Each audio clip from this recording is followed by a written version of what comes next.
Ya viene Halloween y sí, sé que es una festividad inventada en Estados Unidos más basada en marketing que otra cosa, pero ¿qué le vamos a hacer? Nos gusta su estética, nos gustan las calabazas, los dulces y sobre todo nos gustan las películas de terror. Antonio y yo en particular somos fans del género y tanto en este canal como en Preguntas Incómodas no dejamos de lado aquellos temas que requieren tener cierto estómago para afrontarlos. Pero puedo decir con orgullo que es con nuestro podcast en Podimo, La Cruda Verdad, que nos sacamos el máster en esto. Porque se trata de un espacio en el que le hacemos frente a temas que son tabú para la humanidad, pero lo hacemos relajados y con el humor que nos caracteriza. Te dejo el enlace en la descripción para que escuches la segunda temporada que acaba de estrenar y con el cual te llevas 15 días gratis en la plataforma. Y sí, también nos gusta celebrar Halloween en nuestra casa, pero para no ser tan pro imperialismo yankee, las cintas que te traigo hoy están totalmente fuera de la esfera de Hollywood. En esta lista verás cintas de Corea del Sur, España, Francia, Argentina y Austria. Una que otra es hoy en día una película de culto. Otras tuvieron cierto éxito en su momento, aunque jamás el alcance de los grandes blockbusters hollywoodenses. Y otras seguramente no te sonarán de nada. Pero te garantizo que si quieres pasar una semana viendo terror de calidad, alejado de los tópicos y los clichés del cine mainstream, aquí encontrarás oro. Así que aquí te dejo 5 películas de terror que no son de Hollywood, pero que tienes que ver sí o sí. Posesión. Esta película de 1981 del polaco Andrzej Zulawski no te va a dejar indiferente. Puede que la odies, puede que la ames o puede que simplemente no sepas muy bien qué sentir al verla. De verdad, es muy desconcertante. Definitivamente despierta emociones fuertes.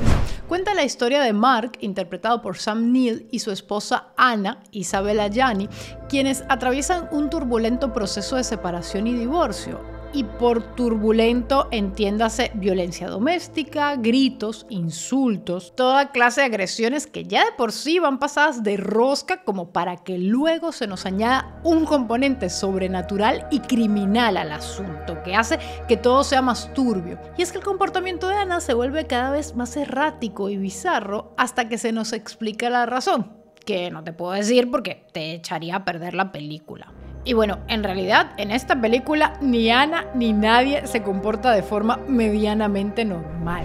Se nota que los actores tuvieron que pasar por un agotador trabajo físico y emocional, porque sus personajes no es que están al borde de la locura, sino que hace rato se fueron a vivir a ese mundo y de allí no los saca nadie. Particularmente exigente fue el papel de Gianni, quien grita, se contorsiona, sacude su cabeza, ríe de forma histérica, gruñe a lo largo de varias y muy largas escenas. Son 2 horas de una intensidad actoral pocas veces vista en el cine. Esta película fue una coproducción franco-alemana dirigida por un polaco, rodada en Berlín durante la Guerra Fría, con un elenco multinacional y que aborda distintos géneros como el thriller, las posesiones diabólicas, el body horror, el drama e incluso la guerra. En fin, que de todo este mezclote, Zulawski sacó adelante una obra que en su momento pasó desapercibida, pero que hoy en día es de culto. Si te gusta el cine de Roman Polanski y el de David Lynch, esta es tu película. Eso sí, te advierto que tienes que verla con la mente muy abierta. Su propuesta es totalmente diferente a lo que se ve en las películas de terror de Hollywood. Se trata, en resumen, de una cinta muy particular y sobre todo difícil de olvidar. Un retrato excepcional y muy intenso de la locura. El extraño. Esta película surcoreana de 2016, dirigida por Na Hong-jin, es una auténtica maravilla. Tiene todo lo que destaca en una película del género. Un misterio fascinante, algunas muertes truculentas, personajes inquietantes, una historia que te atrapa y sumado a eso, un componente folclórico que para los que no estamos familiarizados da un toque original a una cinta ya de por sí muy sólida. El extraño cuenta la historia de un pueblito coreano donde empiezan a ocurrir una serie de asesinatos. Poco a poco, los rumores, la superstición y la paranoia se apoderan de los habitantes y la policía parece incapaz de encontrar al culpable. El protagonista, Jong-gu, uno de los agentes que están involucrados en el caso, se adentra en un laberinto laberinto policial en el que poco a poco va descubriendo que su propia familia podría estar en peligro. Como buena película coreana, tiene unos cuantos giros en el guión muy bien ejecutados que acaban por despistarte, pero que al final cierran con maestría un rompecabezas que literalmente es endiablado. Esta, eso sí, no es una película de grandes sobresaltos, sino que más bien es un terror que se centra más en la atmósfera que en otra cosa.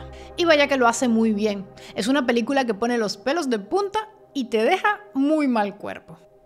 Good Night Mommy. Ixe es una película austríaca, y espero haberlo dicho bien, de 2014, que cuenta la historia de Lucas y Elías, dos hermanos gemelos que esperan a que su madre vuelva a casa tras someterse a una cirugía en el rostro. Los niños, al ver a su madre totalmente vendada y que además tiene un comportamiento muy extraño, comienzan a sospechar que esa señora no es su mamá. Empieza entonces una extraña pesadilla con guiños a los cuentos de hadas de toda la vida, pero en una versión moderna particularmente inquietante. Para colmo, la madre y los dos hermanos permanecen prácticamente aislados, en una casa en medio de un bosque y junto a un lago, por lo cual, cuando la situación empieza a salirse de control, no es como que puedan recibir mucha ayuda. Así que la historia transcurre como una suerte de cabin horror psicológico muy inquietante por su verosimilitud. Good Night Mommy tiene además uno de esos finales inesperados que no ves venir a pesar de todas las pistas, por lo cual uno termina quitándose el sombrero ante la buena mano de sus directores Severin Fiala y Verónica Franz para no ponernos todo demasiado fácil. Contiene además algunas escenas bastante angustiantes y es una historia psicológica que recuerda a grandes películas de Roman Polanski como El Inquilino o El bebé de Rosemary. Muy recomendable. Y como a veces ocurre con las buenas películas fuera de Hollywood, tiene un remake estadounidense protagonizado por Naomi Watts. Historia de lo oculto. Y llegamos a la recomendación latinoamericana de esta lista. Esta es una coproducción de 2020 entre México y Argentina, dirigida por Cristian Jesús Ponce, que cuenta la historia de un equipo de periodistas que intenta demostrar el vínculo del presidente del país con una de las principales empresas en la última emisión al aire del programa televisivo que producen. En realidad, más allá de demostrar el financiamiento ilícito del presidente por parte de esta corporación, se proponen revelar que este es la cabecilla de una conspiración política, responsable de crímenes contra la oposición, pero también de un aquelarre de brujos que han manipulado la realidad en la que viven con un propósito oscuro. La historia se ambienta en los años 80, es en blanco y negro durante casi todo su metraje y tiene unos diálogos que no son nada claros sobre la situación que están viviendo. Sin embargo, la tensión que nos transmite desde su comienzo nos engancha, pues los protagonistas tienen solo una hora mientras está el programa al aire para esclarecerlo todo, porque se da a entender que la existencia de la propia realidad se verá comprometida. El hecho de que no se entienda claramente lo que ocurre no es un problema al ver estas cintas, sino que más bien hace que podamos sentir miedo ante lo desconocido. La película tiene además otro acierto, que es que cuenta con un personaje escéptico, María, una joven periodista que todo el tiempo piensa en una versión alternativa a los supuestos hechos paranormales que se empiezan a dar. Por demás, con mitad del elenco drogado, por lo cual queda la duda de si se trata de alucinaciones o de hechos paranormales. La película le termina dando más peso a la explicación sobrenatural, por lo que es imposible no verla como una precursora de Late Night with the Devil de 2023, que también va de una presencia maligna en un set de televisión en vivo. Solo que en Historia del Oculto no hay comedia, solo suspenso, terror e incluso drama. Muy recomendable por su originalidad. La mesita del comedor. Y llegamos a una película española que Antonio y yo nos debatimos si es de terror o no. La mesita del comedor, dirigida por Calle Casas. Definitivamente se trata de una cinta muy rara, porque a diferencia de otras de su género, en esta el comienzo es tan brutal que te preguntas cómo va a desarrollarse la trama a partir de allí. Y este, llamémoslo punto de giro tan bestia, colocado donde no suele ir en la estructura de una película, se convierte en un arma de doble filo. Normalmente, en un largometraje hay puntos de giro al final del primer y segundo acto, así como un punto medio. Estas suelen ser situaciones que modifican la historia de forma importante y permiten además que ésta avance. Mientras que en La mesita del comedor la historia arranca con un punto de giro muy violento y luego el desarrollo que sigue no tiene altibajos, sino que es más bien plano.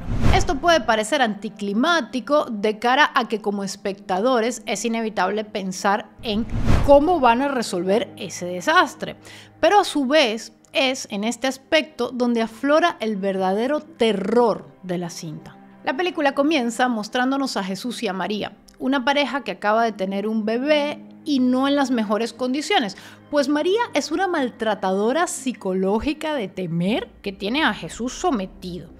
Y sí, se llaman Jesús y María, lo cual también es bastante irónico. Toda esta situación es narrada con el más negro de los humores negros que recuerda mucho a las cintas de Alex de la Iglesia.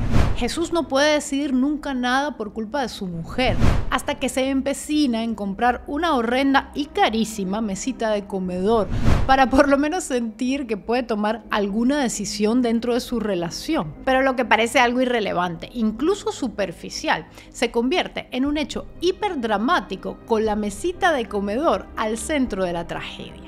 A partir de allí, no solo la trama cobrará un rumbo incierto, sino que también el tono, en parte cómico, se va desdibujando para dar paso a un drama muy absurdo por demás. Cuando acabe la cinta, sentirás que presenciaste una verdadera historia de terror, pero sin alguno de los típicos elementos de una película de este género.